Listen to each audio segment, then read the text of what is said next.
Mesdames et messieurs, étant donné l'attaque par un terroriste islamique du lycée d'Arras, hier,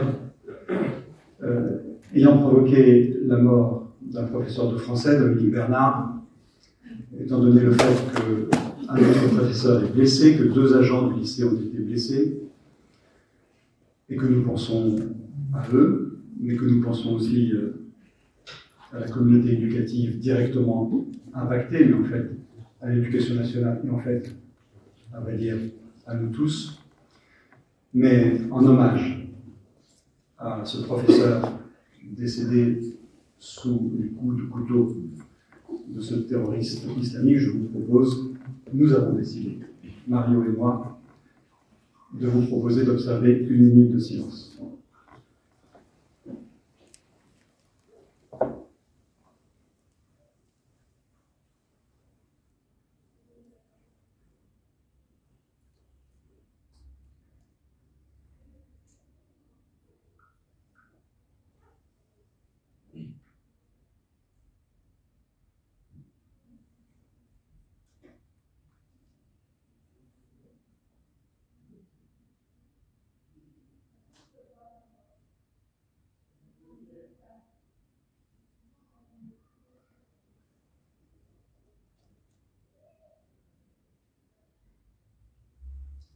Je vous remercie.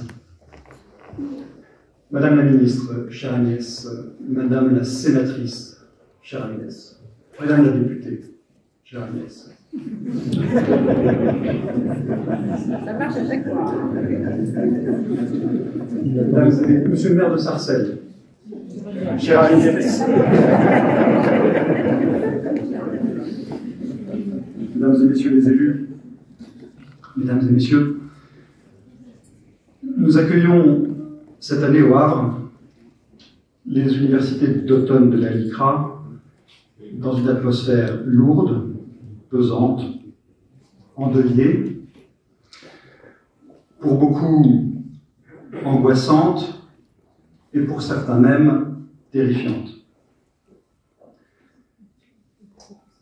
Monsieur le Président, nous vous accueillons, vous et vos universités d'automne, chaque année depuis 2011, et nous en sommes très heureux et très fiers. Les sujets qui sont discutés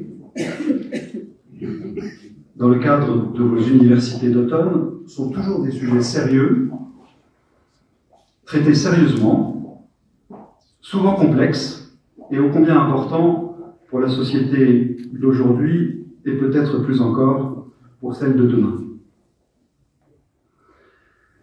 Dans la situation que nous connaissons depuis une semaine, l'accueil de cette année revêt un sens plus profond encore. Il me permet de témoigner en mon nom propre et au nom de Monsieur le maire du Havre, aux membres de la LICRA, et à tous ceux qui sont inquiets, angoissés ou meurtris, un soutien sans faille, une affection sincère et une réelle amitié. Dès le week-end dernier, mesdames et messieurs, on pouvait imaginer les risques pour nous tous d'un terrible engrenage. Les organisations terroristes islamiques ont commis en Israël le pire crime contre les Juifs depuis la Seconde Guerre mondiale. Le pire en atrocités commises, le pire en nombre de victimes.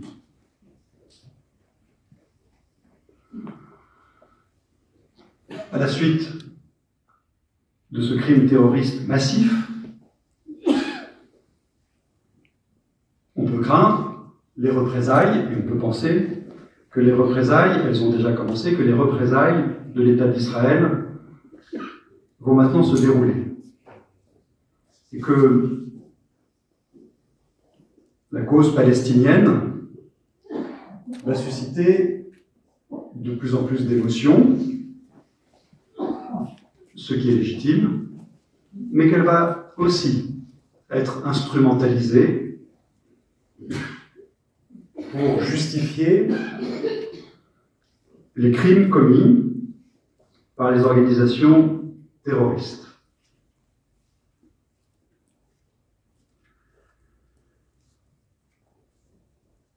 Dès le début, nous avons été nombreux à penser que ce qui se déroulait au Proche-Orient aurait des répercussions en France. Dans cette France où déjà, depuis plusieurs années, l'antisémitisme est en recrudescence. Mesdames et messieurs, les choses sont allées encore plus vite qu'on pouvait le craindre. Dès le week-end dernier et dans les jours qui ont suivi, sur les réseaux sociaux, des propos, sur les murs, des tags, des actes antisémites, des propos antisémites se sont diffusés en France avec une grande rapidité.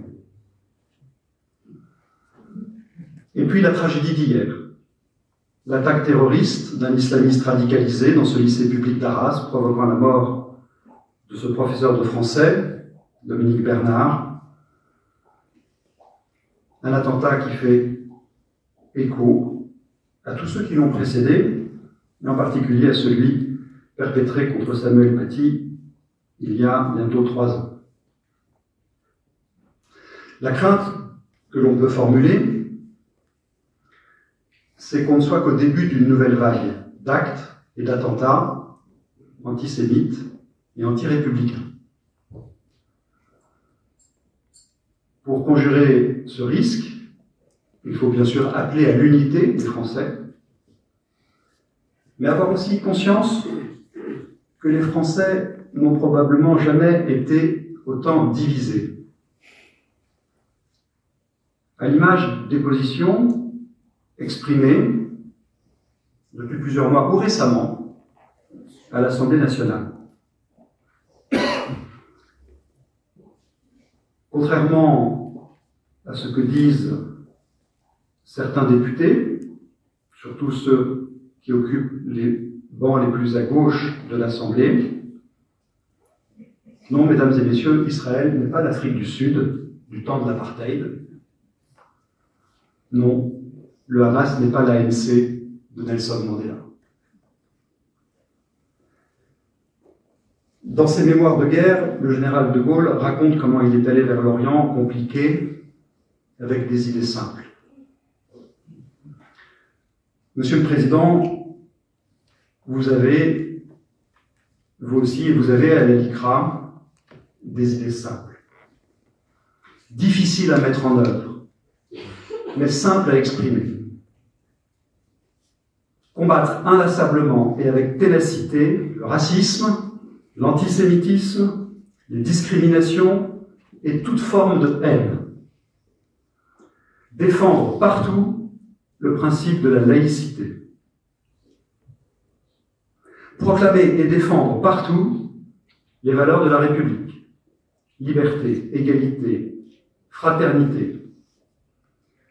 Reconnaître et faire reconnaître que ces valeurs ont une portée universelle. Ce sont celles qui sont inscrites au fronton de nos mairies, ce sont celles qui sont inscrites sur les façades de nos écoles et de nos lycées. Sur ce chemin, Monsieur le Président, sur ce chemin droit, mais difficile à suivre, quelle que soit l'atmosphère ambiante,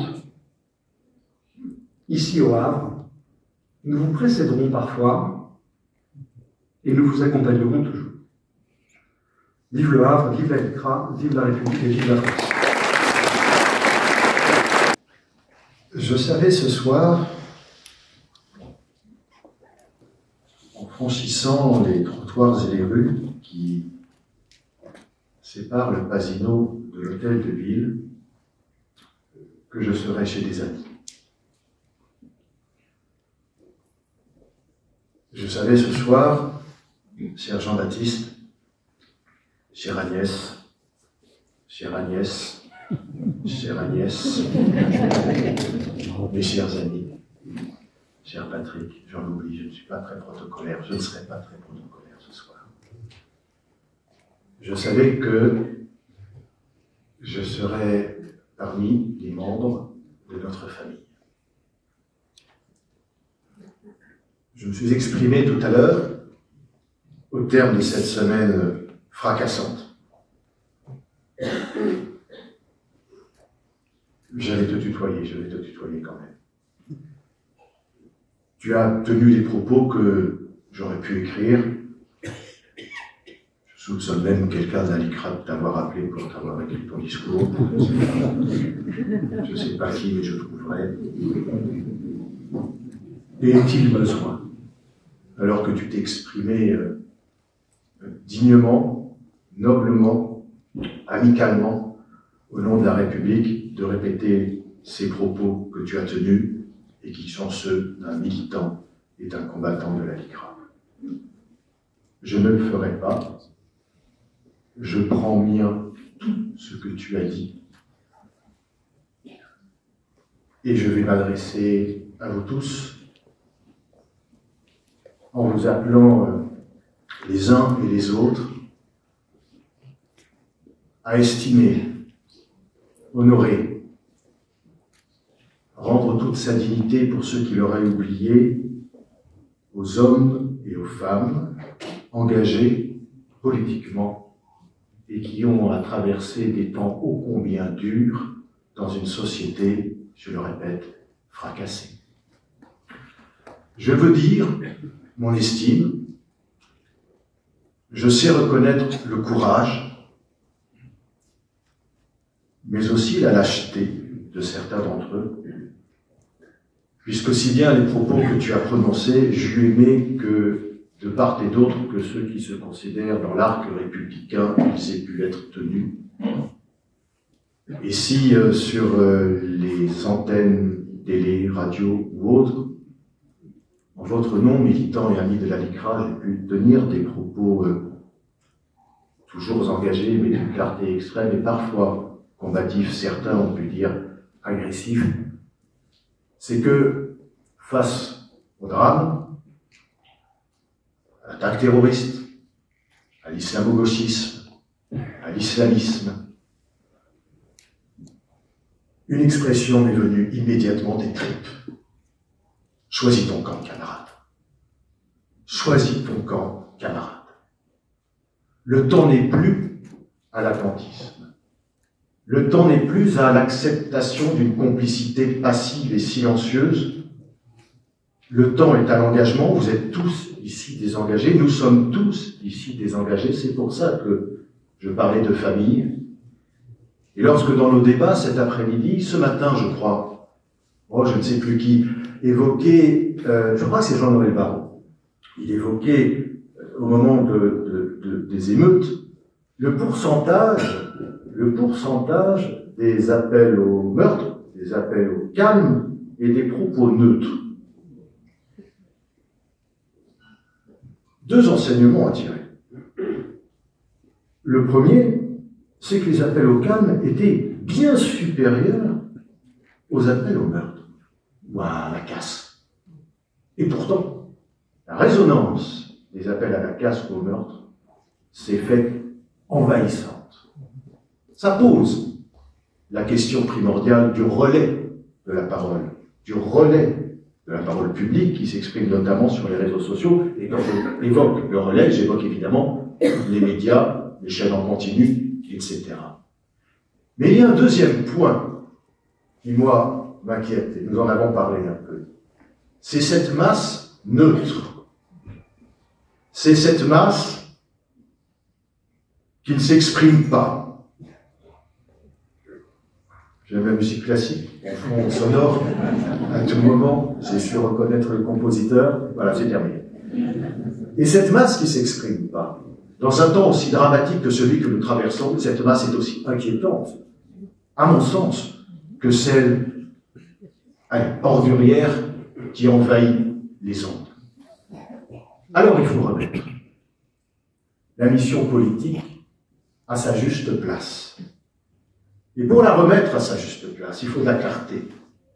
La clarté dans les paroles, la clarté dans les partenariats, la clarté dans le choix des subventions, la clarté dans la ligne politique, la clarté dans les plans que nous mettons en place, et je suis particulièrement heureux, tu as évoqué sa présence, d'avoir à nos côtés Patrick Hadal, et nous avons eu tout à l'heure Jean-Luc Baudinck. Je prône l'action locale contre le racisme et l'antisémitisme.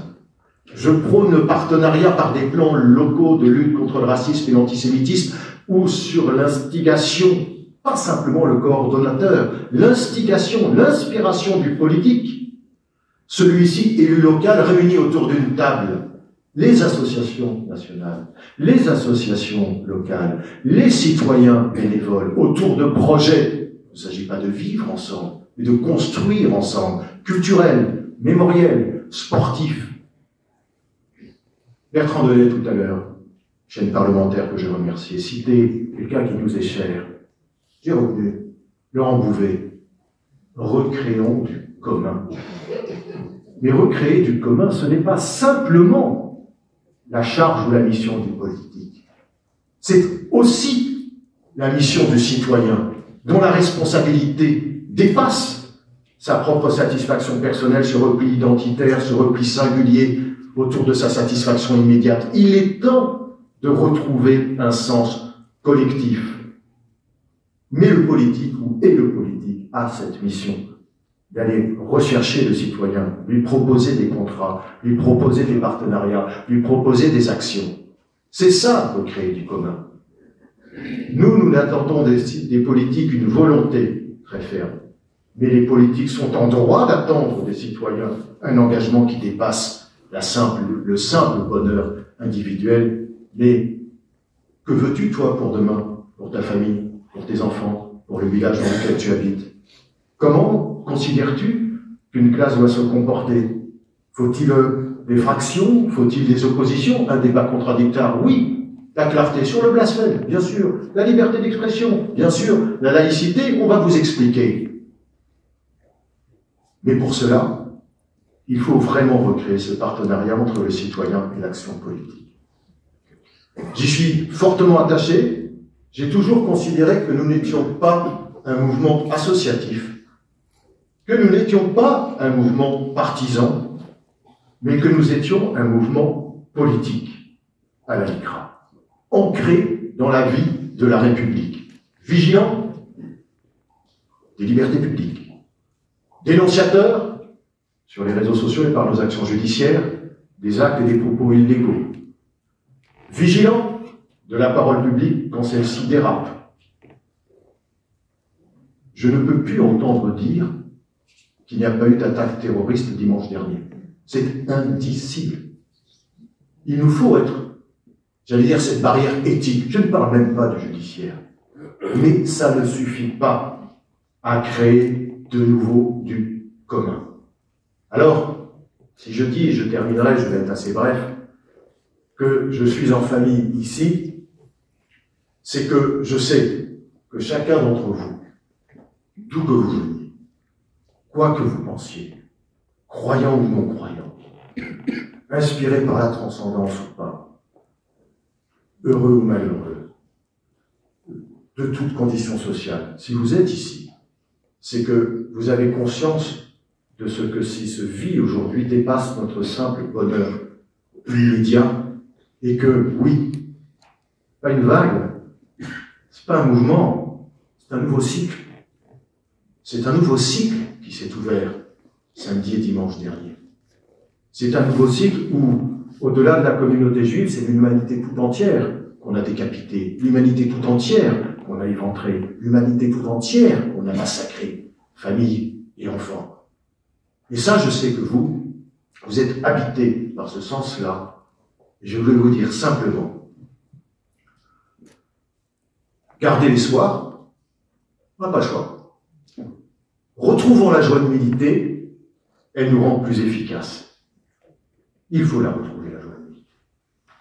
Et puis tu as cité De Gaulle. Il y a une phrase, décidément, de Churchill que j'apprécie particulièrement. Oh, le début, il paraît totalement iconoclaste. Le succès n'est pas final.